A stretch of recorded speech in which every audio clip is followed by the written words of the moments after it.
Halo semua sahabat geograf, dimanapun kalian berada, salam sejahtera bagi kita semua. Kembali lagi dengan saya Indah Apriliani di podcast Bincang-Bincang Geografi.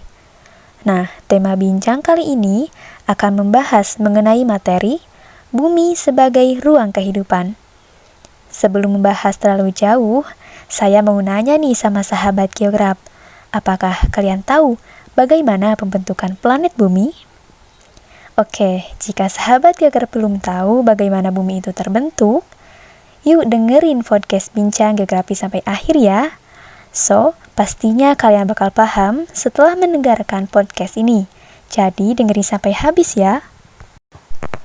Sejarah pembentukan planet bumi. Pada awalnya, materi awan dan gas berputar di angkasa. Materi menyusut membentuk matahari. Kemudian matahari berputar cepat dan melepaskan materi debu. Materi memadat dan membentuk bumi serta planet-planet lain. Planet bumi awalnya berwujud bola panas berpijar, gas hidrogen dan helium menguap dan membentuk atmosfer primitif.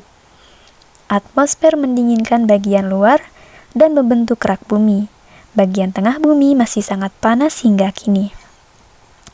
Nah, sahabat geograf, menarik bukan? Bumi yang kita pijak itu berasal dari akresi nebula matahari, lalu memadat dan membentuk bumi serta planet-planet lain.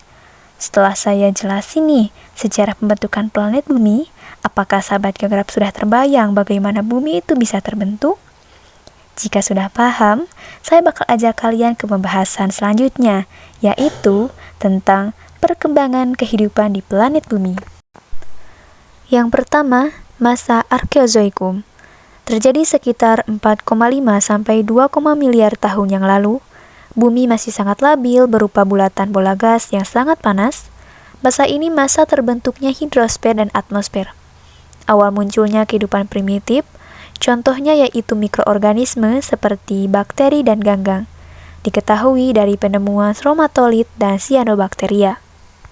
Yang kedua, masa Proterozoikum atau Paleozoikum. Terjadi sekitar 2, miliar sampai 250 juta tahun yang lalu. Keadaan bumi belum stabil, tapi suhu mulai dingin, curah hujan sangat lebat. Muncul kehidupan mikroorganisme bersel banyak seperti eukaryotes atau bakal tumbuhan dan prokaryotes atau bakal hewan. Masa Arkeozoikum dan Proterozoikum sama-sama dikenal sebagai masa Prakambrium, dibagi menjadi beberapa zaman. Yang pertama, zaman Kambrium, muncul kerang dan ubur-ubur sekitar 590 sampai 500 juta tahun yang lalu. Yang kedua, zaman Ordovisium, muncul ikan tanpa rahang dan hewan bertulang belakang, contohnya seperti enkinoid, asteroid, dan krinoid. Yang ketiga, zaman Silur, muncul hewan bertulang belakang, contohnya seperti ikan. Yang keempat, zaman Karbon, muncul hewan merayap, contohnya yaitu reptil seperti ular. Yang kelima, zaman Perm, muncul hewan darat, ikan air tawar, dan hewan amfibi. Contohnya seperti katak, gajah, ikan mujair, ikan gurame, dan lain-lain.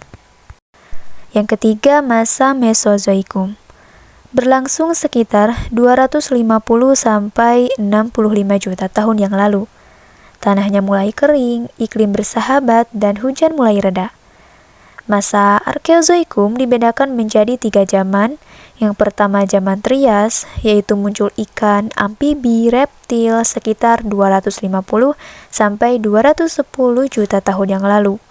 Yang kedua zaman Jura, yaitu muncul reptil semasa katak sekitar 210 sampai 110 juta tahun yang lalu. Yang ketiga zaman Kapur atau Kalsium, muncul burung dan tumbuhan berbunga sekitar 140 sampai 65 juta tahun yang lalu. Pada masa ini, mulai muncul dinosaurus, Atlantosaurus, Brontosaurus. Maka dari itu, masa ini sering disebut masa dinosaurus. Yang keempat, masa Neozoikum, berlangsung sekitar 65 sampai 18 juta tahun yang lalu.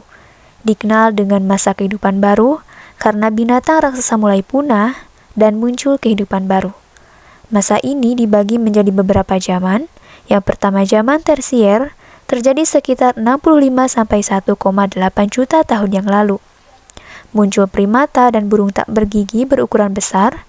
Contoh hewannya seperti burung unta, monyet, kera, ikan, moluska, dan echinodermata. Yang kedua, zaman kuarter. Terjadi mulai 1,8 juta tahun yang lalu. Di zaman ini dibedakan menjadi dua zaman. Yang pertama, kala Pleistocene, dimulai sekitar 1,8 juta tahun yang lalu. Penurunan suhu drastis dan muncul zaman es atau glasial. Muncul manusia berjenis Homo erectus. Yang kedua, kala Holocene, berlangsung hingga sekarang, manusia modern atau Homo sapiens mulai muncul. Wah, menarik sekali ya sahabat geograf materi yang saya sampaikan pada podcast kali ini. Semoga kalian tertarik dan sudah menemukan bagaimana planet bumi terbentuk dan perkembangan kehidupan di planet bumi. Terima kasih dan sampai jumpa di podcast Bincang Geografi selanjutnya sahabat geograf. Have a nice day.